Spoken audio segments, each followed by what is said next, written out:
በስመ አብ ወወልድ ወመንፈስ ቅዱስ አሐዱ አምላክ። በስመ አብ ወወልድ ወመንፈስ ቅዱስ አሐዱ አምላክ። በስመ አብ ወወልድ ወመንፈስ ቅዱስ አሐዱ አምላክ አሜን። ይትባረክ እግዚአብሔር አምላክ እስራኤል ወአምላክ አበዊነ ቅዱሳን ዘተሳአለነ ወገብረ መድኃኒተ ለሕዝበ ዚአሁ።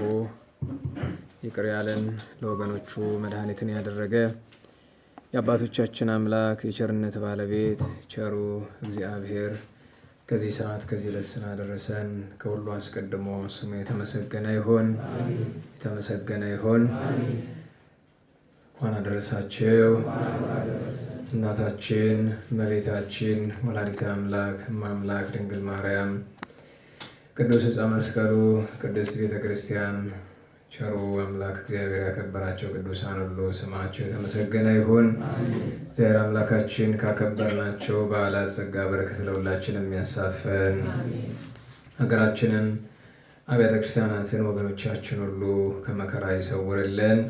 በረሃብና በጥም በስደት በመከራ ያሉ ብዙዎች ናቸውና መቼስ የሰው ሕመም ለሌላ ሰው ፈጥኖ አይሰማምና እኛም ጊዜው ደርሶ እንደ ተራቡት ሳይርበን እንደ ተጠሙት ሳይጠማን ፍዳቸውን እንደሚበሉት ፍዳችንን ሳንበላ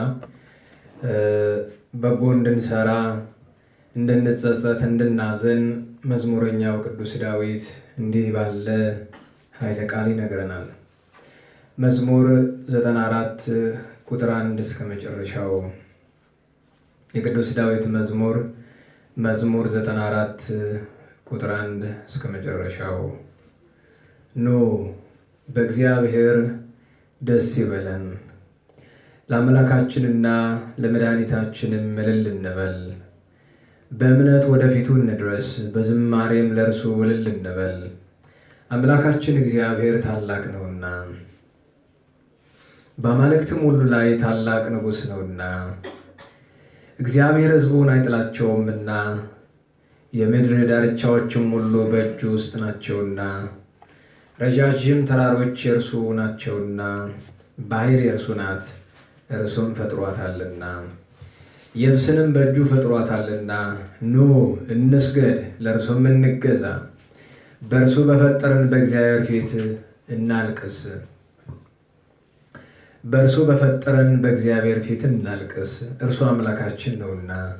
እኛ ግን ሕዝቡ የማሰማሪያውን በጎች ነን። በምድረ በዳ እንደተፈታተኑትና እንዳስቆጡት ጊዜ ዛሬ ድምፁን ብትሰሙ ልባችሁን አታጽኑ። የተፈታተኑኝ አባቶቻችሁ ፈተኑኝ፣ ሥራዬንም አዩ።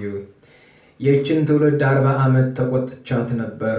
ሁልጊዜ ልባቸው ይስታል፣ እነርሱም መንገዴን አላወቁም አልሁ። ወደ ዕረፍቴም እንዳይገቡ በቁጣዬ ማልሁ። ስለ ቅዱስ ቃሉ አምላካችን እግዚአብሔር ስሙ የተመሰገነ ይሁን፣ ስሙ የተመሰገነ ይሁን። ይሄ መዝሙረ ቅዱስ ዳዊት አንቀጽ ኃይለ ቃሉ እስኪ ካለው ነገር አንጻር እንደ ሀገር እየሆነው ካለው ነገር አንጻር እስኪ በተደጋጋሚ ተናጋሪም ይናገራል፣ ሰሚም አይሰማም። ግን እስኪ አሁንም የሚሰሙ ልቦች ካሉ፣ የሚለወጡ ልቦች ካሉ፣ ንስሐ የሚገቡ ልቦች ካሉ አሁንም እንናገር። መዝሙረኛው ቅዱስ ዳዊት ስለ ትሩፋን ሲናገር ነቢያት እግዚአብሔር እነ ቅዱስ ኤርምያስ ሌሎቹም ነቢያት ልዑላነ ቃል የተባሉት ሲነግሯቸው አይሰሟቸውም ነበረ። እነርሱ ይጮሃሉ፣ ይለፈልፋሉ፣ ነገር ግን የሚሰማ አልነበረም። ነቢያት ጮሁ ጮሁ ጮሁ። መጽሐፍ ነባሂነ ከመ ዘኢነባሂነ ኮነ እንዳለው ጮኸው እንዳልጮሁ፣ ተናግረው እንዳልተናገሩ፣ አልቅሰው እንዳላለቀሱ ሆነዋል። መጨረሻ ላይ በምድርም የሚሰማ ሰው በሰማይም እግዚአብሔር የሚያድንበት ጊዜ ገና ቢሆን የሚያድን አምላክ አልወርድ ቢልል ልዑለ ቃል ኢሳይያስ ወጽድቅነ ኮነ ከመ ጸርቀ ትክቶ ጽድቃችን ድካማችን መከራችን ልፋታችን ሁሉ እንደ መርገም ጨርቅ ሆኖ ተቆጠረብን። የዛን ያክል ዋጋ አጣብን። የመርገም ጨርቅ ደመ ትክቶ አንስት የነካ ጨርቅ ወይም በአጠቃላይ ቆሻሻ የነካ ጨርቅ ሁሉ እንዲጠየፈው እንደዛ ሆነ ብሎ ታላቁ ነቢይ ልዑለ ቃል ቅዱስ ኢሳይያስ ተናገረ። መዝሙረኛው ቅዱስ ዳዊት ገና መዝሙር 94ን ሲያነሳው ንዑ ንትፈስሕ በእግዚአብሔር ግብዣ ያቀርባል። ትሩፋንን አንተ ትሩፍ፣ አንተ እግዚአብሔር ተው ወደ መከራ እንዳትገባ ጸልይ፣ ተው ንስሐ ግባ እያሉ ነቢያት፣ ካህናት፣ መምህራን የሚመክሩ አንተ ትሩፍ እስኪ የምትሰማኝ እንደሆነ እስኪ የምትሰሙን እንደሆነ ንዑ ንትፈስሕ በእግዚአብሔር፣ ኑ እስኪ በእግዚአብሔር ደስ ይበለን። እስኪ በዓለም ደስ መሰኘቱን እንተው፣ በገንዘብ ደስ መሰኘቱን እንተው፣ በክፋት ደስ መሰኘቱን እንተው፣ በእንቅልፍ ደስ መሰኘቱን እንተው፣ በስንፍና ደስ መሰኘቱን እንተው። ኑ ሊቃነ ጳጳሳት፣ ኑ ካህናት፣ ዲያቆናት፣ ሰባክያን፣ መዘምራን፣ አገልጋዮች፣ ምእመናን ሁላችሁም ኑ እስኪ በእግዚአብሔር ደስ ይበለን ይላል ነቢዩ ቅዱስ ዳዊት። ትሩፍን ብቻ አይደለም እኛንም ይጠራናል። ኑ እስኪ በእግዚአብሔር ደስ ይበለን። የደስታ ምንጮቻቸው ያደረግናቸውን እስኪ እናርቃቸው። ሰው እንዴት በስንፍናው ደስ ይለዋል? እንዴት ሰው በሰነፍነቱ ደስ ይሰኛል? እንዴት ባላዋቂነቱ ደስ ይሰኛል? እንዴት እግዚአብሔርን በመበደሉ ንስሐ ባለመግባቱ እንዴት ደስ ይለዋል? እንዴት ሰው በዘፈን ይደሰታል? እንዴት ሰው በፌስቡክ ይደሰታል? እንዴት ሰው ፌስቡክ ላይ በሚገኝ የላይክ ቁጥር ይደሰታል? እንዴት? ዓለም የደስታ ምንጯ ሁለት ነው። ከንቱ ደስታ ከዲያብሎስ ነው። አማናዊ ደስታ ከክርስቶስ ነው፣ ከመድኃኒታችን። ይህንን ወስዶ ነው ብርሃነ ዓለም ቅዱስ ጳውሎስ በጌታ ሁልጊዜ በጌታ ደስ ይበላችሁ፣ ደግሜ እላለሁ ደስ ይበላችሁ ይላል። መዝሙረኛው ቅዱስ ዳዊት በዚህ ብቻ አይደለም። ቅዳሴ ላይ ወንጌል ከመነበበው በፊት ካህኑ ወንጌል ቅዱስ ዘዜነወ ዘሰበከ ማቴዎስ፣ ማርቆስ፣ ሉቃስ፣ ዮሐንስ ቃለ ወልደ እግዚአብሔር ሲል ስብሐት ለከ ክርስቶስ እግዚእየ ወአምላኬ ይሄ ቅዱስ ቶማስ አነጋገርም ጭምር ነው። ጌታዬ አምላኬም ኢየሱስ ክርስቶስ ክብር፣ ምስጋና፣ ጌትነት ላንተ ይገባል። መቼ? ሁሉ ጊዜ በነግህም በሰርክም ትናንትም ዛሬም ዘወትርም ለዘላለምም። ቀጥሎ ምንድን ነው? ቅዱስ ዳዊት በመዝሙር 80 ልክ ከዚህ መዝሙር 94 እንዳለ ተፈስሑ አሁን ኑ ብሎ ራሱን አስገብቶ ንትፈስሕ ደስ ይበልን። እዚያ ግን ተፈስሑ በእግዚአብሔር ዘረዳእነ ያም ለትሩፍ ነው። እስቲ በረዳን በእግዚአብሔር ደስ ይበልን ይላል። በእግዚአብሔር መደሰትን እንማር። በእግዚአብሔር መደሰት ምንድን ነው ቁም ነገሩ? ለምሳሌ በቅርብ ጊዜ ባኗኗራ ተስፋ የቆረጠች አንዲት እህት እንዳለች ሰማሁኝ። ያው ሰው ባኗኗሩ ተስፋ ከቆረጠ ቀጥሎ የሚያደርገውን ነገር ታውቃላችሁ። የዚህ ዓለም የመጨረሻው ኃጢአት ምንድን ነው? ተስፋ መቁረጥ ነው። ተስፋ መቁረጥ ሰውን ከአውሬ የከፋ ነው የሚያደርገው። የሰው ልጅ የመጨረሻ ጭካኔው ራሱን መግደል ነው። ይህን ማወቅ አለባቸው። የመጨረሻ አውሬነት ማለት ራስን ማጥፋት ነው። ምክንያቱም በምድርም ራሱን ወደ አለመኖር ይሸኛል፣ በሰማይም አማላጅነት የለው፣ እርቅ የለው። ራሱን ያጠፋ ሰው በቤተክርስቲያን ፍታት አይፈታም አይደል? አማላጅነት የለውም፣ ክልክል ነው። ቅዱሳንም አያማሉትም፣ የለም። ተስፋ መቁረጥ ነው የመጨረሻው ክፉ ኃጢአት። እና ያንን ስሰማ እስቲ እናውራ። ምንድነው ተስፋ ያስቆረጠሽ ለመሆኑ? እንዲህ በእርግጥ የደረሰባት ነገር ቀላል አይደለም። በአጠቃላይ ዝርዝር የእሷን ምስጢር ማውጣት ወዚህ አያስፈልግም። ከዛ ብሎ የደረሰባት ነገር እውነት ለመናገር እግዚአብሔር ስለወደዳት የሆነ ነገር ነው። እግዚአብሔር የወደደው ይታመማል። እግዚአብሔር የወደደው ይፈተናል። እግዚአብሔር የወደደው መከራ ይቀበላል። ለምን? የዚህች ዓለም ገዢዋ ማን ነው? ሰይጣን ነው አይደለም? ባለቤቷ እግዚአብሔር ነው። ገዢዋ ሰይጣን ነው። ገዢዋ ሰይጣን ነው ሰልጥኖባት የሚኖረው።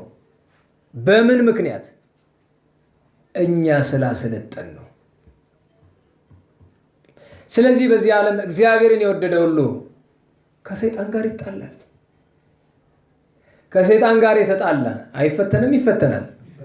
ንገሩኝ። አይሰማም? ይፈተናል። በሽታ ይመጣበታል። ፈተና ይመጣበታል። በሰው አድሮ ይመጣበታል። ወሰይጣን እሰይ ይመጽእ ዘእንበለ ምስለ ሰብእ እንዲሉ አባት በሰው አድሮ ይፈትነዋል። በእናት እንኳ አድሮ ይፈትናል። ሰይጣን በአባት ይፈትናል። በእህት፣ በወንድም፣ በባል፣ በሚስት። ባለቤቷ ያደረጋትን ነገር ስትነግረኝ በጣም ገረመኝ። ግን አሁን ባለቤቷ አይደለም፣ ምክንያቱም ሞቷል። ጨርቅ እስካይቀርላት ድረስ ያዘነችለት በሞቱ ባለቤቷ ምን ሰርቷት እንደሞተ ስታቅ ነው ቀን እንደዛ አይነት ተስፋ መቁረጥ ውስጥ የገባችው። ከዛም አልፎ ህመሙ አለ ምን አለና በእውነቱ እግዚአብሔርን ለያዘ ሰው በሽታ ምኑ ነው? ምኑ ያስፈራል? ምኑ ያሳስባል? እዚህ ዓለም ላይ አንድ ነገር ብቻ ነው የሚያስፈራው። ይችን እንዳትረሱ። እዚህ ዓለም ላይ ሁልጊዜ እናንተ ጋር የምንጨቃጨቀው ምንም ልናገኝ አይደለም። ያን በጣም አስፈሪውን አደጋ እንዳትጋፈጡት ነው። ደግሞ ይህንን አደጋ የምትጋፈጡት አውቃችሁት አይደለም፣ ሳታውቁት ነው። እያወቀ ገደል የሚገባ በጣም ጥቂት ሰው ነው። በጣም ጥቂት ሰው ነው። በሽታ ያስፈራል። ፈተና ያስፈራል። መከራ ያስፈራል። ሰይፍ አያስፈራም። ጦር አያስፈራም። አንድ ነገር ብቻ ነው የሚያስፈራው፣ ከእግዚአብሔር መለየት ነው የሚያስፈራው። እግዚአብሔርን የያዘ ምንም አያስፈራውም። እግዚአብሔርን ያልያዘ ግን ሁሉ ነገር ያስፈራዋል። ለዛ ነው በፈተና መካከሉ ነው ተመስገን ሲሉ እኛ በምቾቱ ነን ማለት የማንችለው። ሁሌ ፈሪዎች ነን። ሁሌ ስጋት፣ ምድራዊ ስጋት፣ ሰማያዊ ሳይሆን። ለዛ ነው ኑ በእግዚአብሔር ደስ ይበለን። ታማችሁም እንደሆነ በእግዚአብሔር ደስ ይበለን። እሰይ እንኳንም አመመን። ቅዱስ ዳዊት ወበረቱ አይመምከኒ፣ እንኳንም መከራ እንድቀበል አደረከኝ፣ እንኳንም ቀጣይ፣ እንኳንም አመመኝ፣ እንኳንም አሳደድከኝ፣ እንኳንም ልጄ እንዲያሳደኝ አደረግ፣ እንኳንም ሳሚ ወለጌራ እንዲሰድበኝ አደረግ፣ እንኳንም ሳኦል እንዲያሳደኝ አደረግ፣ እንኳንም ያስጨነከኝ ይላል ነቢዩ። ያመመን ካለን እንኳንም ያመመን ነው በእግዚአብሔር ደስ ይበለን ከነበሽታችን። ታሞ ደስታ የሚገኝበት ብቸኛው መንገድ የእግዚአብሔር ፍቅር ነው። ታስሮም ደስታ አለ፣ በማጣትም ደስታ አለ። ምንም በሁሉም ነገር ውስጥ ደስታ። ለዛ ነው ሲያነሳ ገና ኑ ንትፈሳ በእግዚአብሔር፣ ኑ በእግዚአብሔር ደስ ይበለን ኑ። አዎ በቃ የትምህርቱ ምዕራፍ 1 ይሄ ነው።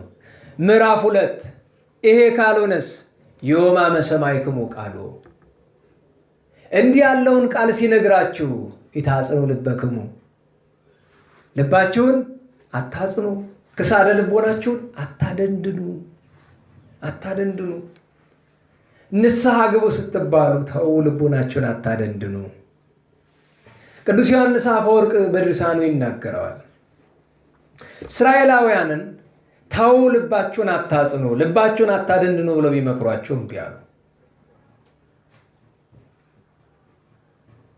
እምቢ ስላሉ ልቦናቸውን ስላጸኑ መጨረሻው ምንድን ነው የሚለው?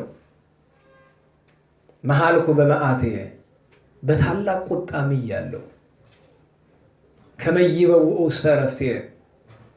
መጀመሪያ እኮ 40 ዓመተ ተቆጣኢክዋ ለይእቲ ትውልድ፣ ይህችን ትውልድ 40 ዘመን ተቆጣኋት። 40 ዘመን የፍቅር ቅጣት ቀጣኋት። ለምን? ለቅዱስ ዳዊት በመዝሙር 88 መኒ ያዕቀቡ ትእዛዝየ እዋህያ በበትር ለኃጢአቶሙ ወበመቅሰፍት ለአበሳሆሙ።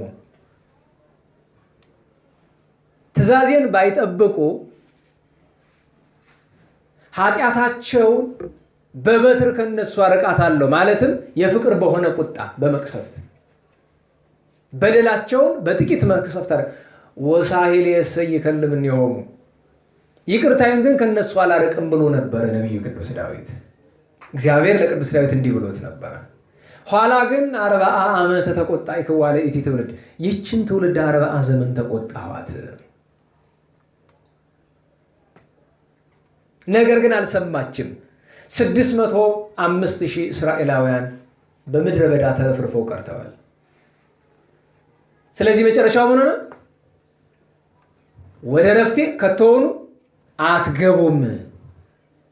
በምድር የሀገሩን ትንሣኤ የቤተ ክርስቲያንን የበረከት የጸጋ ዘመን ማየት የሚሻ ሰው ካለ ራሱ ቅዱስ ዳዊት ነው። ዛሬ ከቅዱስ ዳዊት የወጣ ጥቅስ የለንም። በመዝሙር 33 ምንድን ነው ያለው? መኑ ውእቱ ብእሲ ዘይፈቅድ ሀይወ ወያፈቅር ይራይ መዋዕለ ሰናያተ ካለ በኋላ ምንድን ነው የሚለው? ክላ ልሳነከ እምኩይ፣ አፍህን አንደበትን ክፉ ከመናገር ከልክል። ወከናፍሪከኒ ከመ ኢይንበባ ጎሉተ፣ ከንፈሮች ሽንገላ እንዳይናገሩ ከልክላል። በጎ ዘመን ማየት ትሻለህ? የረድኤት ዘመን ማየት ትሻለህ? የሰላም የፍቅር ዘመን ማየት ትሻለህ? እንኪያስ ስማ፣ ክሳደ ልቦናህን አታጽና። ክሳደ ልቦናችሁን አታጽኑ፣ አናጽና። ይህን ተግሳጽ ስንት ጊዜ እንደምንናገረው እግዚአብሔር ይወቅ። ለሁሉም ክሳደ ልቦናችን አናጽናው፣ ክሳደ ልቦናችን አናጽናው። ተው ተው። የጎረቤት ለቅሶ ነገ እኛ ቤት ይመጣል። በዚያ ማዶ ያለው ረሃቡ ጥሙ በቤኒሻንጉል፣ በወለጋ፣ በትግራይ አለ። ሁሉ ቦታ የምትዞር ጽዋ ተራ ናት፣ ትመጣለች። አዎ ረሃብ ምን እንደሆነ፣ ረሃብ ስንት ቀን ይፈጃል ይላሉ አባቶቻችን። ረሃብ ምን እንደሆነ አታውቁትም፣ አናውቀውም፣ አላየነውም፣ አልሰማነውም። ኢታጽኑ ልበክሙ፣ ልባችሁን አታጽኑ። ከጥቃቅኑ እስከ ትልልቁ ድረስ ልባችሁ አይጽና ባካችሁ። ተዉ ተዉ፣ ይቅርብን። የዚህ ዓለም ነገር ይቅርብን። ገንዘብን የሚሻ ገንዘብን አያገኝም። ዝናን የሚሻ ዝናን አያገኝም። ስልጣንን የሚሻ ስልጣንን አያገኝም። እባካችሁ እግዚአብሔርን እንፈልግ፣ ሁሉን ይሰጠናል። ስልጣን ሁሉ የማን ነው? ንገሩኝ። ገንዘብ ሁሉ የማን ነው? እግዚአብሔርን መያዝ አይሻልም ነበረ? የአፋውን ትተን ዛሬ ምን ነው ካህናት፣ ዲያቆናት፣ ምን ነው አገልጋይ ወንድም እህቶቻችን፣ ምን ነዋ እንደ ግመል ሽንት ወደኋላ ትሄዳላችሁ? ተነጋግረን መደማመጥ ያቆምን ከመቼ ጀምሮ ነው? እስኪ ለነገሩ ዕዳ ነው ዕዳ ነው። ብዙ ሰው ተመችቶን መድረክ ላይ የምንለፈልፍም ይመስለዋል። ሳምንት ተናግሬ ነበረ። ዛሬ ያው የመፍትሄ ሀሳብ እናስቀምጥ አይደለም። በዚህ ቀን ልክፈት ብሎ የጠየቀ ሰው አለ? ማን ቻላቸው? አንድ አባይ የሚባል ልጅ ማን? የትኛው ጠይሙ ልጅ ነው ጸሎት የሚመራው አብሮ? ሁለት ሌላስ? ኤርምያስ ወንዶሰን። ሌላ የጠየቀህን ብቻ ነው የምፈልግ። ጠይቀዋል። አሁን እሺ ቻላቸው ጠይቀዋል። እሺ አባይ የሚባል ልጅ ጠይቀዋል። ኤርምያስ ጠይቋል። ወንዶሰን ጠይቋል። 4 ሌላ የጠየቀ እንዳለው 5። ጥሩ እሺ እንዲህ እስኪ ደግሞ እናድርግ። ቁልፍ የመለሰልሃል የለም። ስለዚህ ነገ በጠዋት ገንዘብ ከኔ ተወስድና አዲስ ቁልፍ ትገዛለህ። እርሱን 7 ታስቀርጽና 5ቱን ለ5ቱ ትሰጣለህ። 2ቱን ሪዘርቭ እኔ ጋር ታመጣለህ። አንዳንድ ቀን ትከፋፈሉና ኤርምያስ 2 ቀን ትይዛለህ ለጊዜው። ወንዶሰን 2 ቀን ትይዛለህ። አብርሃም 1 ቀን፣ እንዳለው 1 ቀን፣ ቻላቸው 1 ቀን፣ አባይ የሚባል ልጅ 1 ቀን። 7 ቀን ሞላን ትይዛላችሁ። ከዚያ ልብ ያለው ሰው ከመጣ የኤርምያስና የወንዶሰንን ቀንሰን እንሰጣለን።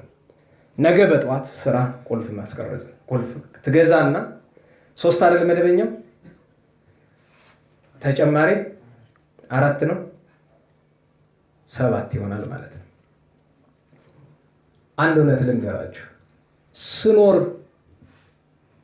በአገልግሎት ዘመኔ ሁሉ ማንንም ሰው በእርግጠኝነት ነው የምነግራችሁ እንቅፋት ሆኜ የማውቅ አይመስለኝም። ሰው ነኝ፣ ግን አቅሜ የቻለውን ያክል ተረክ ማንንም ሰው አባረር አላውቅም። ወደ ምንፍቅና የገቡ ልጆችን እንኳን በታድሶ ምንፍቅና የነበሩ ልጆችን እንኳን እንዳይጠፉ ለማድረግ ምን እንዳሳለፍን እግዚአብሔር ነው የሚያውቀው። ከወጡ አንድያቸውን በኋላ ይባረሩ ተብሎ የመጨረሻ ቃል በአደባባይ ይነበብ የተባለ ጊዜ ያው መቼም አስተማሪ ነው እና እሱ ያንብበው ሲባል ያን ለማንበብ ምክንያቱም በአደባባይ ምንፍቅናቸው ከተነበበ በኋላ ተመልሶ የመምጣት እድል ስለሌላቸው እንዴት ሳለቅስ እንዳደርኩ እግዚአብሔር ነው የሚያውቀው። ከዛ ማንበብ አልችል ብዬ ሌላ ሰው ነው ያነበበው። ለምን ሰዎችን ውጡ ማለት አልችልም እኔ። አሁንም ቢሆን ነግሬያቸዋለሁ። እዚህ ጉባኤ ላይ አቅሜ እስከቻለው ድረስ እቀጥላለሁ። እናንተ አሁን የያዛችሁ ልጆች ማቆም ስትፈልጉ መጣችሁ በቀጥታ ንገሩኝ። ብታውቁበት ኖሮ ለነፍሳችሁ ብቻ አይደለም ለስጋችሁ የሚሆን ብዙ ነገር እግዚአብሔር እኛ እጅ ላይ ያስቀምጦ ነበር፣ ግን አላወቃችሁበትም። 1 2 ብዬ አልነገራችሁም። ከልባቸው የሚያገለግሉ በጣም በድህነት የሚማቅቁ ሰዎች አሉ። እናንተ መካከል አይደሉም፣ ሌላ ቦታ ናቸው። ዛሬ የተመቸ ህይወት እንዲኖሩ ማመቻቸት ያለብንን ነገር በጉባኤያችን አመቻችተናል። የተሻለ ኑሮ የሚኖሩ እንደ ልባቸው የሚኖሩ እንዲሆኑ አድርገናቸዋል። እግዚአብሔር ይመስገን፣ እግዚአብሔርን አድርጓል። ለእያንዳንዳችሁ የሚሆን ነገር ነበረ በእጃችን እግዚአብሔር ያስቀመጠ። ምክንያቱም እግዚአብሔርን ስትፈልጉት ሁሉ በሱ እጅ ነበረ፣ ግን ስመለከተው እንደዛ አልመሰለኝም። ልቦናችሁን እናንተ መርምሩት። ለእኔ ግን ይሄው የበቃኝ ይመስለኛል። ስለዚህ እናንተ 5ታችሁ ያኛውንም ልጅ ንገሩት፣ የቀረቡ ልጅ ስሩ፣ እስከቻላችሁት አገልግሉ፣ ምህላ አድርሱ፣ ምህላ ምሩ፣ አታመካኙ። በዛ ቀን ለምሳሌ አንተ ተረኛ ከሆንክ የፈለገ ተአምር ቢሆን አትቀራል። አንተን ቀድመህ የምትከፍተው ትምህርትም ቢሆን ይቀራል። በዛ ቀን ያቺ በምትከፈትበት ሰዓት ሩብ ጉዳይም 20 ጉዳይም በምትከፈትበት ሰዓት ትምህርትም ቢሆን ይቀራል። መስዋዕት ነው ያችን ቀን። ሌላውን ቀን ግን አያለው። ለምሳሌ ትምህርት ቀለም ባለ ወንበር ባለ ጊዜ ትምህርትም አቋርጠህ ትሄዳለህ አይደለም? ተገቢ ነው፣ ወንበር ነው ያ ተገቢ። ያን ቀን ቢሆን ግን መሄድ አትችልም። ያቺ የምትመርጣት ቀን አስበህ ለዚያች ቀን ነው የምትመርጣት። ሌሎቻችሁ ምንም ጥቅም ለእግዚአብሔር እንደዚህ ካልሆነ ማገል ሲመች እየመጣ እግዚአብሔር ለእናንተ ጠብታ ጸጋ አይሰጥም። እግዚአብሔር ጠብታ አይሰጣችሁም። ቸርነቱንማ እንኳን ለኔና ለእናንተ ለአሕዛብም አይነሳም። አሕዛብ መስጊዳቸው ጣዖት ቤታቸው ገብተው ሲያለቅሱ ሲለምኑ ለሰይጣን ነው እየለመኑ ያሉት፣ ግን ያደርግላቸዋል እግዚአብሔር። ለምን? ፈጣሪ ነው። ከእናትም በላይ ርኅሩህ ነዋ፣ እግዚአብሔር ነዋ፣ ይራራል። ጸጋውን ግን ፍትሃዊ ሆኖ ነው የሚሰጥ። ወይ ጠብታ ለትዝብት ከስንት ቦታ ይደርሳሉ የተባሉ ሰዎች ወድቀው ቀርተዋል። መንገድ ላይ ወድቀው ቀርተዋል። ዲያቆን በዲቁናው ሳይመሽ ካህን ተንዘላዝሎ አገልጋይ፣ ዘማሪ፣ ሰባኪ እንትና ይህን ያህል ቀን ሲጾም የነበረ ይህን ያህል ምሳሌ ወድቆ ቀርተዋል። ለዛ ነው ልብህን አታጽና ሲባል አልሰማም። እግዚአብሔር ሲናገረው አይሰማም። ካልሰማ ዋጋውን ያገኛል። ደግሞ ሰው አሟሟቱን ባወቀ ኑሮ በተጠነቀቀ። ስለዚህ ብዙ ነበር ሀሳባችን። ስለዚህ ያለን አማራጭ እች ምህላ ትቀጥል። እኔም ዓርብ እየመጣሁ አስተምራለሁ። ምህላውንም እኔ ምህላ የምቀርበት ብቸኛው ምክንያት ታውቃላችሁ፣ ጉባኤ ነው። እዛኛው ጉባኤ ምህላ መርተን ጉባኤ አስተምረን ነው የምንመጣው። ከዛ ውጭ የቤተክርስቲያን አንገብጋቢ ጉዳይ በሚገጥም ጊዜ ለቤተክርስቲያን ጉዳይ ይሰበካል በቀር በተአምር ለግል ጉዳያችን የቀረንበት ቀን የለም። ስራ እንኳ ቢሆን ስራ አጥፈን ነው። የሚዲያ ስራ አይታጠፍም ታውቃላችሁ። ምን ላቋርጦ ባጃጅ የያዙ ልጆች እኛ ጋር ሩጠው የሚመጡት ከስራ እንደወጣን ጉባኤ ለመድረስ ነው። እኔ አንድ ነገር ልንገራችሁ፣ ስለ ራሴ ብዙም መናገር አልፈልግም ነበረ። ነውር እንደሆነ አውቃለሁ። ሳምንት እናንተን ተናግሬያችሁ 2 ቀን ታሜ ተኝቻለሁ። አንዱን ቀን ከሰው እግር ላይ ነው ተኝቼ ያደርኩት፣ ሰው እግር ላይ። እናንተ ግን ምንም አልመሰላችሁ። ይሄው ነው መጨረሻው። አሁንም ቢሆን ለእነዚህ ልጆች እየሰጡ ያለሁት ምናልባት እናንተ ነባሮቹ ትንሽ ቆጭቷችሁ ትንሽ ከሰራችሁ ስሩ። ይሄ ሁሉ እየተደረገ ያለ ነገር ግን እናንተ ኖራችሁ ልትጠቅሙን እንዳይመስላችሁ። ኢምንት ታክል ዋጋ የላቸውም ለጉባኤው። ይህን ማወቅ አለባችሁ። እኔም ራሴ ኢምንት ያክል ዋጋ የለኝም። የረባ ስራ ከሰራው እግዚአብሔር ፊት ተንበረከኩ እጠቅማለሁ። እናንተም ብታደርጉ ትጠቅሙ ነበር፣ ግን አየናቸው። ለዛ ነው አልመለስበትም ያልኩትን የሳምንቱን ጉዳይ መልሼ ዛሬ እንደ ሀገርም እንደ ራሳችንም ርዕስ አድርጌ ይዤው የመጣው ለዛ ነው። እስኪ ደግሞ እንደዚህ እንሞክረው ነው። እንግዲህ ከዚህ የባሰ ምንም ልንል አንችልም። አሁንም ግን ቢገባችሁ ንስሐ ግቡ፣ አትደንድኑ ባካችሁ፣ ልለምናችሁ። ተስቷችሁ እንኳን አንዲት መልካም ነገር አድርጋችሁልን አታውቁም እኮ። በግልጥ አማርኛ ልናገረው፣ አንዲት የረባች ነገር አስባችሁ አድርጋችሁልኝ ታውቃላችሁ? እስኪ አስቡ። እንደ ወንድም አስተማሪነቴን ተውት። በእነዚህ ሁሉ ዘመናት ታምሜ ብዙ ባሳለፍኩባቸው ዘመናት እንኳ እግዚአብሔር ይማረ ብላችሁኝ ታውቃላችሁ? አታውቁም። እንደ ወንድም እንኳ አሁን ይሄ ሳታደርጉልኝ ብዬ እንዳይመስል ጠይቁት። ማድረግ የሚፈልጉ ሰዎች ከውጭም ከሀገር ውስጥ መጥተው ምን ያህል እንደሚያስቸግሩን ጠይቁት። እንድታደርጉልኝ ፈልጌ አይደለም። ቢያምረኝ አሁኑ ነው ፊታችሁ ላይ ደውሎ ቤት መኪና ማስገዛት በጣም ቀላል። ለምን መሰላችሁ? ስለ ራስ ዝና ማውራት ቢመስልም እንኳን አንዳንዴ ልናገረው። መኪና አላጣሁም ልግዛልህ የሚሉ ሰዎች አሉ። ቤትም አላጣሁም ልግዛልህ የሚሉ ሰዎች አሉ። ሌላም አላጣሁም ሁሉንም እናደርግልህ የሚሉ ሰዎች አሉ። ያውም ከርቀት ሀገር መጥተው ለምነው አልቅሰው እምቢ ተብለው የሚሄዱ። እግዚአብሔር ይመስገን። ያን የምላችሁ በእናንተ ስለማዝንባችሁ ነው። ግን ከማዝንባችሁ ባዝንላችሁ ይቀለኛል። ለስንት ነገር አስቤ ነበረ። ስንት ምስጢር ነበረ። አገልግሎቱ ዋዛ አልነበረም። አባቶቻችን ጋር ያለውን ምስጢር ትረዳላችሁ መስሎኝ ነበረ። እንግዲህ እግዚአብሔር ለሁላችንም ልብ ይስጠን። የዚህ ጉዳይ ማጠቃለያ ግን አንድ ነገር ነው። እስካሁን ድረስ በተናገርሁት ሁሉ ቅር ብሏችሁም ከሆነ አድርጌ አላውቅም። እኔ ላስተማርኩት ነገር ይቅርታ አልጠይቅም። እናንተን ግን ይቅርታ ጠይቃችኋለሁ።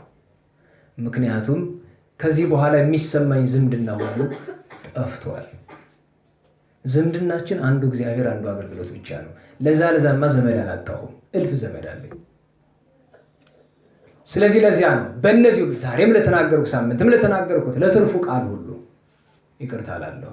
ቢገባችሁ ጥሩ ነበር ለማለት ነው። እዚህ በኋላ መደበኛ ትምህርቴን አስተምራለሁ። የኛውን ጉባኤ የማይመለከት መደበኛ ትምህርቴን አስተምራለሁ።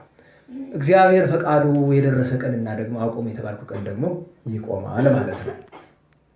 አዳዲሶች ልጆች ግን በርቱ። ይሄ ተግሳጽ ለእናንተ ነው።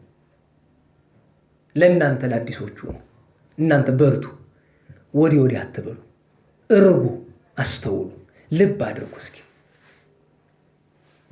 አስተዋይ ከሆናችሁ ሰው ማየው ማየት ትችላላችሁ። አለ የሚታይ ሁሉም ሰው ማየው ብዙ ነገር አለ። እንደዚህ ለፍላፊውኛ እንኳ ከምናውቀው ነገር 0 ሳንቲም ገና አልሰማችሁም፣ አታውቁም። እኛ እንኳ ኃጢአተኞቹ አባቶቻችን ካሳየን ምስጢር እንኳ አስተውሉ። በዲቁና ያላችሁት በተለይ እናንተ ታውቁታላችሁ። ጽኑ፣ መስመራችሁን አትልቀቁ። ነባሮቹ ትልልቆቹ አስተውሉ። እናንተ ልብ ብላችሁ ያዙት። ሰይጣን እንደ አባይ ወንዝ እያዋራ አይጥልም። እንደ ተከዜ ልምም እያለ ነው የሚወስድህ። ተከዜ ወንዝ ሲያዩት የሚወስድ አይመስልም። በክረምት ካልሆነ በቀር በበጋ የሚወስድ አይመስልም። ግን ጠራርጎ ነው የሚወስድ። ለዛ ነው እናስተውል። ምክንያቱም መጽሐፍ ብፁዓን መሐርያን የሚምሩ ብፁዓን ናቸው። ከምሕረት መካከል አንደኛው ምሕረት ሥጋዊ ነው። ምሕረት ሥጋዊ ለተራበው ቆርሰው ያጎርሱታል፣ ለተጠማ ቀድተው ያጠጡታል፣ ለታረዘ ቀደው ያለብሱታል አለ። ቀጥሎ ወደ ምሕረት መንፈሳዊ ወደ ምሕረት ነፍሳዊ ሳይገባ ምሕረት ሥጋዊ ሁለተኛ ክፍል አለው። በድሎ ማሮኝታ፣ ተበድሎ ይቅርታ። ይቅርታ በሉ እስቲ። እግዚአብሔርን ነው መጀመሪያ ይቅር በለን የምንለው፣ ቀጥሎ የበደልናቸው ሁሉ። እንደዚያ ነው።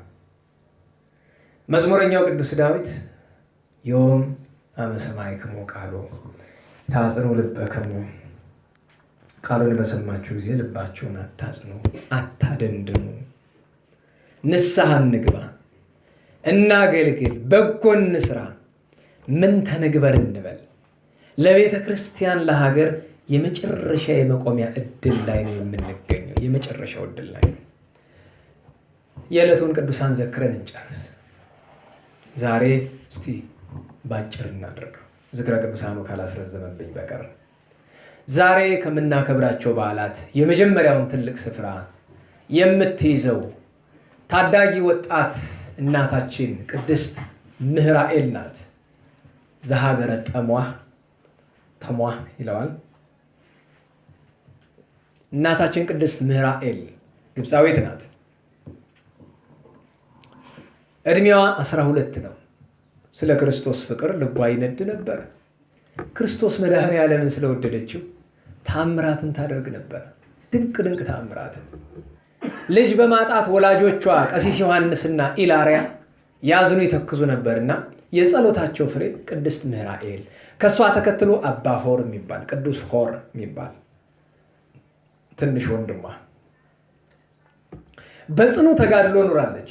በጽኑ ግራም አላለችም፣ ቀኝም አላለችም። ይቺ 12 ዓመት ታዳጊ ስለ ክርስቶስ ፍቅር ከተቀበለችው መከራ መጨረሻ ላይ በዚህ በዳውላ ውስጥ አድርገው፣ ዳውላ ታውቃላችሁ? አህያ ምናምን ሲጫነታችሁ ከሆነ በዳውላ ውስጥ አድርገው፣ ግብፃውያን በሳጥን ውስጥ ነው ይላሉ። መርዛማ አራዊትን አስገቡባት። ጊንጡን፣ እባቡን፣ የእባቡን ዝርያ ፉኝቱን ምኑን አስገቡባት። በዚያ ነው የገደሏት ያችን ታዳጊ። የሚገርማችሁ ሕፃን ናት ብሎ እንዳይራራላት መኮንኑን ትዘልፈው ነበረ። በዚህ ጽናት ልክ ሰማዕት የሆነች ቅድስት ምህራኤል በረከቷ አይደረብን። ሌላኛዋ የ12 ዓመት ታዳጊ ስንክሳር በታሪኩ ያልነገረንን ዕድሜዋን አባ አርከ ስሉስ በአርኬ ነግረናል። 12 ዓመቷ እንደነበረ ውሃ ልትቀዳ ስትወርድ ያየችው ክርስቲያኖች መከራ ሲቀበሉ አይታ ቀናች ይላል። ቀናች። በዝነኛ ሰዎች አይደለም፣ በሀብታሞች አይደለም፣ በእግር ኳስ ተጫዋቾች አይደለም፣ በዘፋኞች አይደለም። ሰሞኑን ጥምቀት ላይ እዛ ጥምቀተ ባህሩ ላይ ቆሜያለሁ። በዙሪያ ሰዎች ነው ያለው፣ ፈረንጅም አለ። እነዚህ አርቲስት ምናምን የምትሏቸው ቅርታ አድርጉልኝ ስለ ቃሉ ግን የኮልኮሌ ጥርቅም አለ። ቅራቀንቦ ናቸው አርቲስቶች ማለት። በሌላ አነጋገር ቅራቀንቦዎች ናቸው። እንደሚከፋቸው አውቃለሁ። ቃሉ ራሱ እኮ ከባድ ነው። አርት ጥበብ ነው። አርቲስት ማለት ጥበበኛ ማለት ነው። እኛ የምናውቀው ጥበበኛ በባህሪው ማን ነው? እግዚአብሔር ነው። ከዛ በታች ጠቢባን የሚባሉ ቅዱስ ጳውሎስ ምን አለ? እግዚአብሔር የዚህን ዓለም ጥበብ ምን አድርጎታል? ሞኝነት፣ ከንቱ አድርጎታል አለ። ስለዚህ የዚህ ዓለም ጥበበኞች ምንድን ናቸው? ሞኞች። ለዛ ነው ቅራቅንቦ እኔ አይደለሁም መጽሐፍ ነው ያላቸው። ሞኞች፣ ከንቶች፣ በከንቱ የሚመኩ የሰው ገንዘብ የሚዘርፉ በአንተ አይን ላይ እኮ ነው የሚጫወቱት። አርቲስት ይባላል እና አንዱ አርቲስት የሚሉት ሰውዬ ከጎን ላይ ቆሟል። ወላዲተ አምላክ ምስክር ትሆነኝ ቅንጣት ታክል ትኩረቴን አልሳበውም። አንደኛ ነገር በስራዬ ምክንያት በጣም ብዙ ሰዎችን አውቃለሁ። በጣም ብዙ ባለስልጣናትን ጠቅላይ ሚኒስትር በሉ ከጎን ናቸው። ስብሰባ ላይ የአፍሪካ ሀገራት መሪዎች በሉ አግኝቻቸው አውቃለሁ። ከአፍሪካ ህብረት ኮሚሽን ሊቀመንበር ከዶክተር ንኮሳዛና ድላመን ይዞማ ጎን ተቀምጬ ስሜት ተሰምቶኝ አያውቅም። ቅንጣት ታክል። ለምን ይሰማኛል? ምንድን ናቸው እነሱ? ደህና ዋላችሁ። ዝነኛ ሜሲ ምንድን ነው? እኛን በምን ይበልጠናል? እስኪ እንደው እኛ ወራዶች መሆናችን የምታውቁት እኮ በዚህ ነው። በጣም ወራዶች መሆናችን። ሜሲ ከኛ በምን ይሻላል? በጭንቅላት በአስተሳሰብ ነው? ኳስ በመጠብጠብ የሆነ ክብ ኳስ በእግር ማንከባለል ሙያ ነው? ሮናልዶ በምን ይበልጠናል? ያ እኮ ነው ወራዶች መሆናቸው የምታውቁት። አረ እንደው ውጭን ተውተኛ ሀገር ላይ እንትና የሚባል አክተር መጣ ሲባል ግር፣ ግን በምናምን እንትና የሚባል አርቲስት መጣ ግር። ማን ነው እሱ? እስኪ እንዲያው ሊቁን ጥሩት። ትቤ አክሱም መኑ አንተ። አክሱም እንዲህ ትላለች። ማን ለመሆኑ? እንደ ቅዱስ ዮሐንስ በዮሐንስ ወንጌል ምዕራፍ 1 ላይ መነ ትብሉ ሰብከ ይላል። ፈሪሳውያን ናቸው ጠያቂዎቹ። ማን ነኝ ትላለህ? ምንድን ናቸው እነዚህ ሰዎች? እና ከበራቸው ዘንድ እነማን ናቸው? አርቲስት የምትሏቸው፣ ዘፋኝ የምትሏቸው፣ ኳስ ተጫዋች የምትሏቸው እና ከበራቸው ዘንድ ማን ናቸው? ምን ሰርተዋል? ለትውልድ የሚጠቅም ነገር፣ ትውልድ የሚያወድም ብዙ ሰርተዋል። እነዚህ በእውነት ቅራቅንቦዎች ናቸው እንጂ አርቲስቶች አይደሉም። ቅራቅንቦዎች ናቸው። እግዚአብሔር ግን እኛንም እነሱንም ለንስሐ ሞት ያብቃል። የእግዚአብሔርን እውነት እናገራለሁ እንጂ እኔ ከእነሱ እሻላለሁ እያልኩ አይደለም።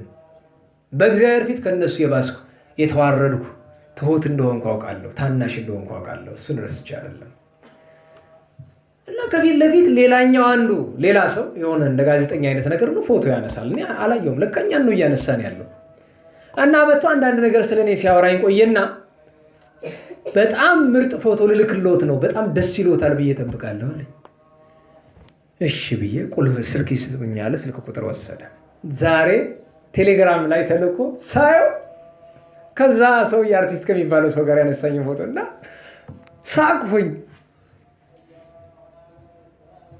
ሰዎች ዝነኞች ጋር ፎቶ ለመነሳት ያላቸውን ጉጉት አስቦ እንደዛ መስሎታል። አይ ቸሮ መድኃኔዓለም አንተ ማረኛ። እግዚአብሔር ሀጥ ገብረ መድኅንን ቸሮ መድኃኔዓለም ይቅር ይበለው። እንደው በእውነት ስቄ ገርም ምን ልበለው? ሌላ ነገር ትርፍ እንዳልናገረው ብዙ አላውቀውም። ያን ጋዜጠኛ ይሄን የላከልኝን ጋዜጠኛ ይመስለኛል። በዚህ በደንብ አላውቀውም፣ ግን አመሰግናለሁ። ዝም አልኩ። ከማን ጋር ነው ፎቶ መነሳት የምንፈልግኛ? ከማን ጋር ነው መቅረብ የምንፈልግ? ማንን ስናይ ነው የምንጓጓ? በማን ነው የምንቀናው? ቅንኦ ለእንተ ተአቢ ጸጋ አላለም ቅዱሱ ሐዋርያ? ለየትኛዋ ጸጋ እንቅና? ከፍ ላለችው ፍቅር ላለባት ጸጋ እንቅና። እስኪ አንደኛ ቆሮንቶስ ምዕራፍ 12 እና ምዕራፍ 13 አንብቡት እስኪ። እንዴት ባለ ጸጋ ነው የሚቀና? ይህች ቅድስት ምራይስ ቀናች። በማን? በመከረኞች ላይ ቀናች፣ በሰማዕታት ላይ ቀናች። በ12 ዓመት ውሃ የምትቀዳበትን እንስራ ጥላ ሰማዕት ሆነች። በረከቷ አይደርብን። ሶስተኛ ታላቁ አባ ዘሚካኤል አቡነ አረጋዊ የደብረ ዳሞ ሞት ያልቀመሰው ባለቅኔው ያምር ፍትሐ እግዚአብሔር ላዕላዊ እንዘ አረጋዊ ነብር እስመ ይመውት መራዊ እንዳለው ማለት ነው። ያ ሽማግሌ አረጋዊ ሮማዊው የደብረ ዳሞ ኮከብ የኢትዮጵያ መነኮሳት አባት የገዳማት ንጉሥ አባ አረጋዊ ዘሚካኤል ገብረ አምላክ ዛሬ ነው የተወለደው። እናቱ ቅድስት ዕድናን ወላጁን እናስባታለን፣ አባቱ ይስሐቅን ጨምሮ። ዳሞን እናስባታለን። የሁሉም በረከታቸው ይደርብን። ሌላ ታላቁ አርከሌድስ ሮማዊ ኋላ ሶርያዊ ተብሏል። በልማድ ግብፃዊ ይባላል፣ ግን ሮማዊ ነው። ኢትዮጵያዊ አርከሌድስ ደግሞ የአባብዬ ጊዜ ደቀ መዝሙር አሉ።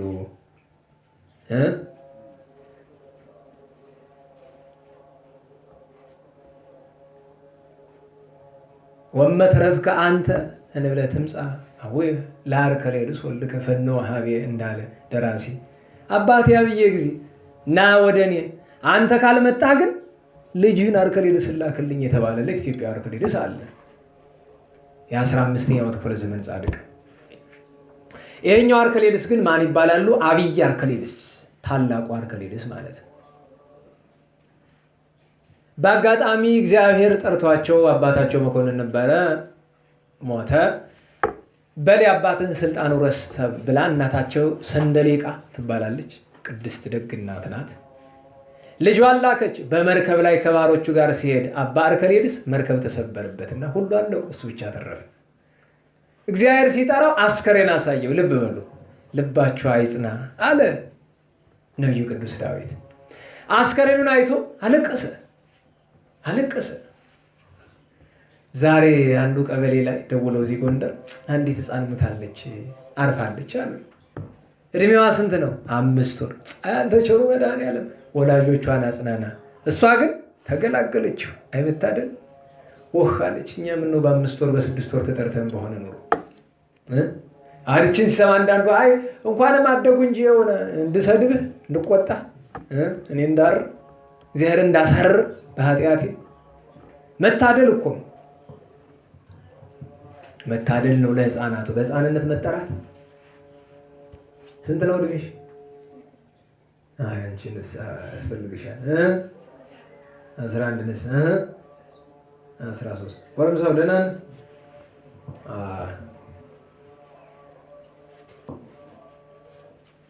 እድሜ ይስጣችሁ፣ እድሜ ይስጣችሁ፣ ልቦናውን ይስጣችሁ።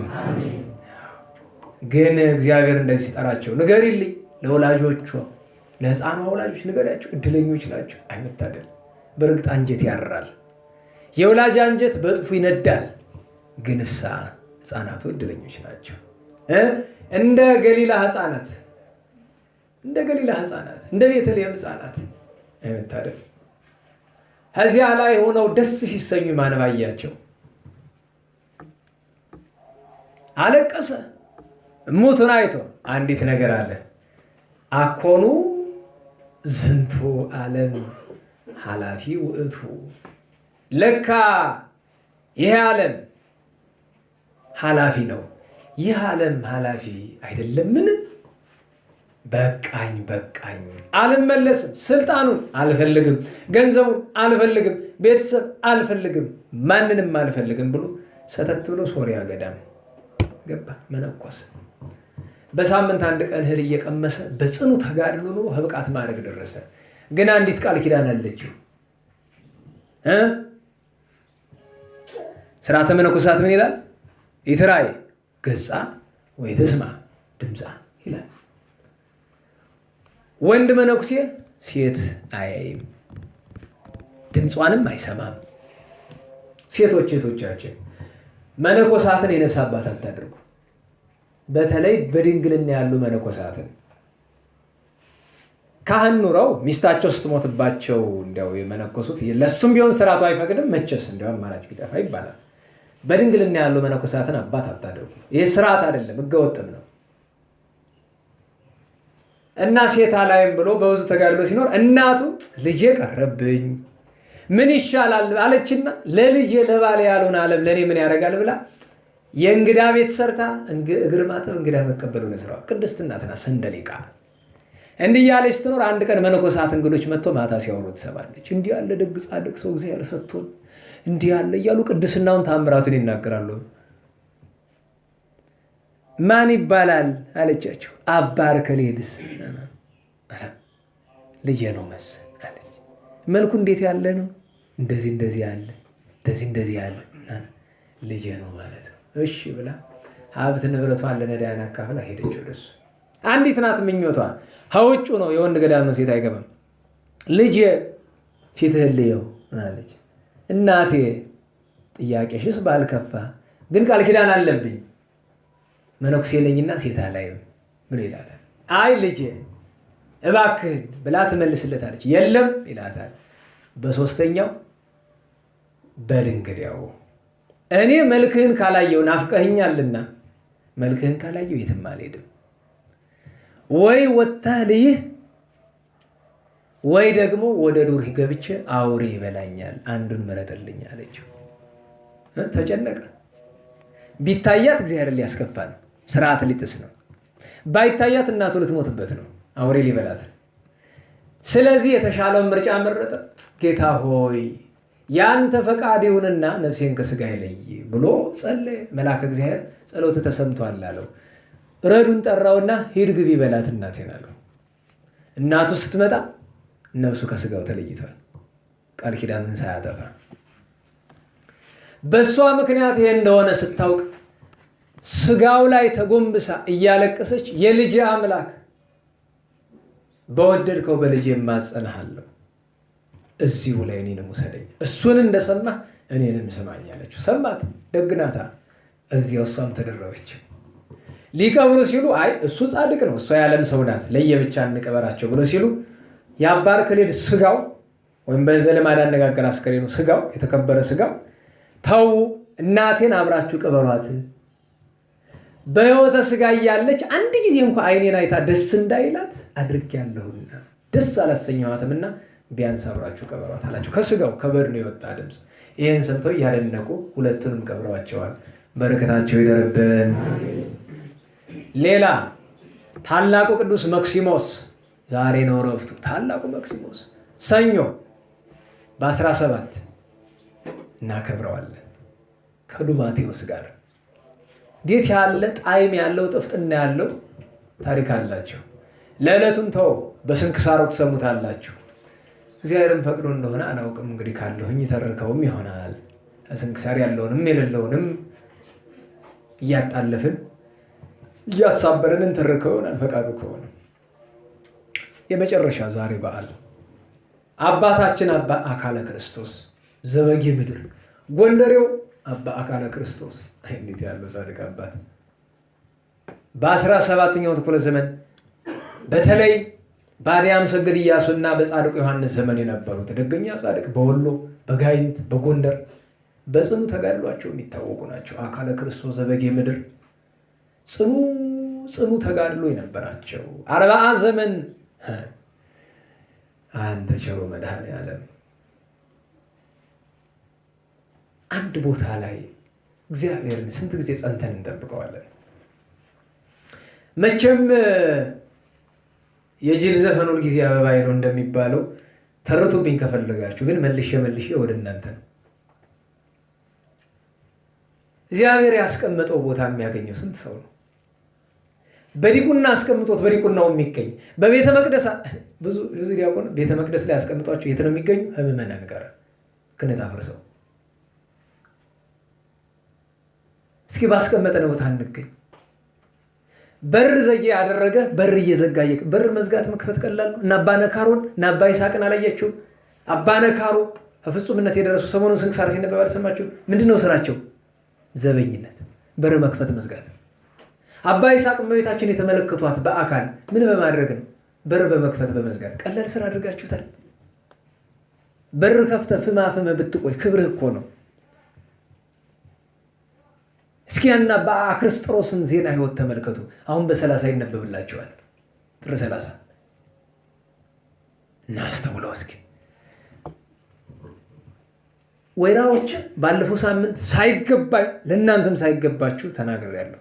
እንደ ምስጢር ወይራዎች ዋዛ አይደሉም፣ ጥዶቹ ዋዛ አይደሉም። እና ከወይራዎቹ ላይ እሳቸው ካሉበት ገዳማቸው ወይራ ላይ ጸጋ እግዚአብሔር ያያሉ። አስተዋሉ። ጌታ ሆይ እዚች ቦታ ጸልያለሁ ብለው ስንት ቀን ጸልዩ ነው የሚባል? አንድ ቦታ ላይ ደህና ዋላችሁ። ስንት ቀን ጸልዩ ነው የሚባለው? 7 ትንሿ ናት ዋናው እንጂ 40 ቀን አይደል? እሳቸው እዛ ወይራ ሀገር 40 ዓመት ሳይንቀሳቀሱ ጸልየዋል። እዛቸው ቦታ ላይ ንቅንቅ የለም፣ የትም አይሄዱ። እንዲህ ነው ክብር ቢገኘው በመጽናት ዘአዝለፈ ትዕግሥቶ ውእቱ ይድን። የጌታ ቃል ነው። እስከ መጨረሻ የሚጸና ይድናል። ማቴዎስ 24 ላይ በሌላም አንቀጽ ወበትዕግሥትክሙ ታጠርዩ ለነፍስክሙ፣ ሰውነታችሁ የእናንተ የምትሆንላችሁ እጅ የምታደርጓት በቅድስና የምትኖረው ትዕግስት ሲኖር ነው። እግዚአብሔር ትዕግስቱን ለሁላችን ያድላል። የአባታችን የአባ አካለ ክርስቶስ ዘበጌ ምድር የደገኛው በባለ ቃል ኪዳን ገዳሙ ደብረ ሊባኖስ ኖሯል ነው እንጂ ገዳሙ ዳግሚት ኢየሩሳሌም ይሏታል። ገድላቸው እግዚአብሔር ይፈቅድ በቅርብ እንዲታተም ያው አልነገርኳቸውም እንጂ ገድላትን የማሳተም ስራ ከወንድሜ ከገብረ ሥላሴ ታውቁት ይሆናል። በፌስቡክም በመጻሕፍትም ከእሱ ጋር ገድላትን የማሳተም ስራ ልንጀምር ነው። ያው የፋይናንስ ምንጫችን ፈረንጆ ሀገር ነው። እኛ ደግሞ አቅማችን የቻለን ያክልና በቅርብ ይታተማል ብለን ከምንጠብቃቸው ገድላት መካከል አንዱ የእኒህ ጻድቅ ነው እና እስካሁን ድረስ ታትሞ ገበያ ላይ አላየነውም። ከአባቶች የተገኘ እኔም ዜና ሕይወቱን ከገብረ ሥላሴ እሱም ከዚህ አባቶች አግኝቶ ይህንን አባት ዜና ሕይወት ከገብረ ሥላሴ ከወንድማችን ያገኘንና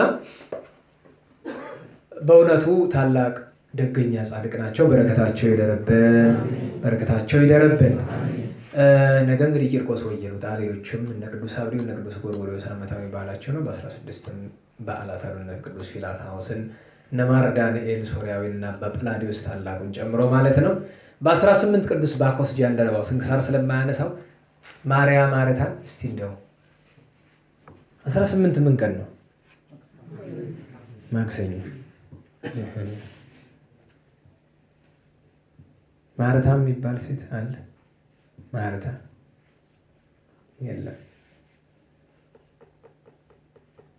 ማረታ የሚባል ዘመድ ያለው አለ? ጓደኛ? ማርያም የሚባል አይኖርም ብዬ ነው። ካለ ማረታ ነው የሚኖረው። 18 ዝክር አዘጋጅ፣ በእኛ ውጭ ማለት ነው። ለማን? አንደኛ ቅዱስ ጊዮርጊስ ነው ዓመታዊ በዓሉ በ18 ጥር 18። ሁለተኛ ጃንደረባው ቅዱስ ባኮስ ነው፣ ስንክሳር አያነሳውም። ሶስተኛ ያዕቆብ ዘንጽቢት ሰለስቱ ምዕት ነው። አራተኛ ማርያ ወማረታ፣ ዝክራችን ለማርያ ወማረታ ነው። ማርያ ወማረታ እህቶቻችን ውደዷቸው። በዮሐንስ ወንጌል ምዕራፍ 11 ላይ ታሪኳቸውን ታገኟቸዋላችሁ። እንዴት ያለ ፍቅራቸው ግሩም ነው። በሰማያዊት ቤተ መቅደስ በኃጢአታችን ምክንያት እግዚአብሔር ወደ ገሃነመ እሳት ባይጥልን በፊቱ ሞገስ ብናገኝ በጣም ልናያቸው ከምንናፍቃቸው ሁሉንም እናፍቃለን። ግን የበለጠ የተለየ ደግሞ መቼም ለቅዱሳን ደረጃ እናወጣም። ግን መቼስ ማርያው ማረታ እህቶቻችን አክብሩ፣ ተጠቀሙ፣ በረከት አገኙ። ወይም እንዲህ እናድርግ፣ አዋጥታችሁ ዝክሩን ትሸፍናላችሁ፣ ትችላላችሁ። አይዟችሁ 10 ብር ነው የምታወጡ። 10 ብር አዋጡ። እኛ እንችላለን አይደለም? 100 ዳቦ ማስካከል እንችላለን። ለምን? የውጭ ተማሪዎቻችን እንደ ልብ ነው። አሁን እዛ ውጭ ያሉ እህቶቻችን ዘክሩ ብላቸው 10,000 ብር ነው የሚልኩ። ስንት ዳቦ ነው 10,000 ብር? አንዱ ዳቦ ስንት ነው? 120 1200 10 ዳቦ ነው።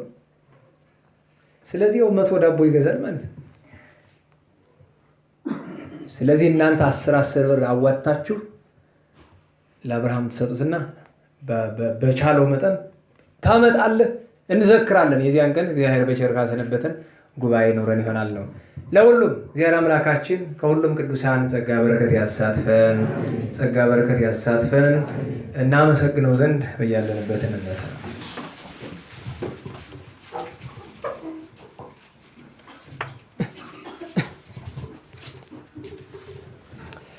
በስመ አብ ወወልድ ወመንፈስ ቅዱስ አሐዱ አምላክ አሜን። የቸርነት የምህረት የይቅርታ የመግቦት ባለቤት የአባቶቻችን አምላክ ቸሩ እግዚአብሔር በሰላም ያስጀመረን በሰላም ያስፈጸመን ቅዱስ ስሙ የተመሰገነ ይሁን።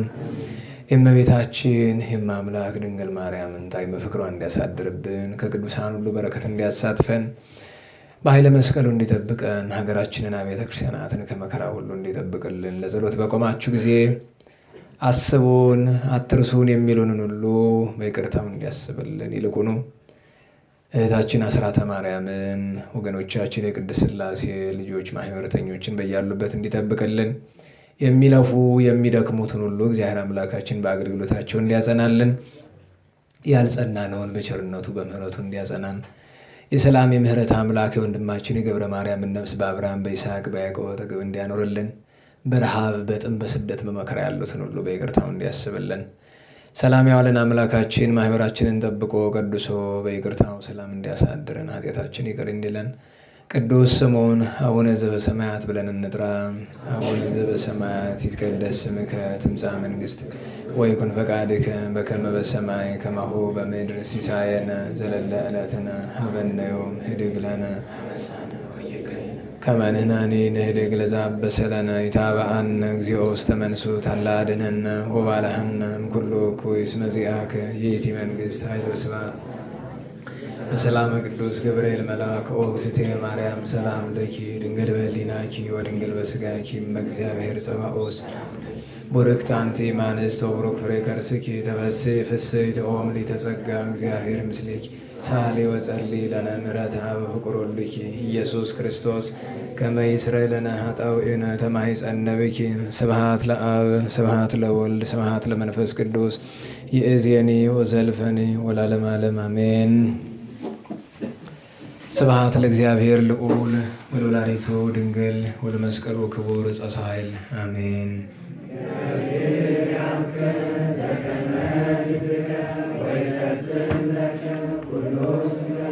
አሜን።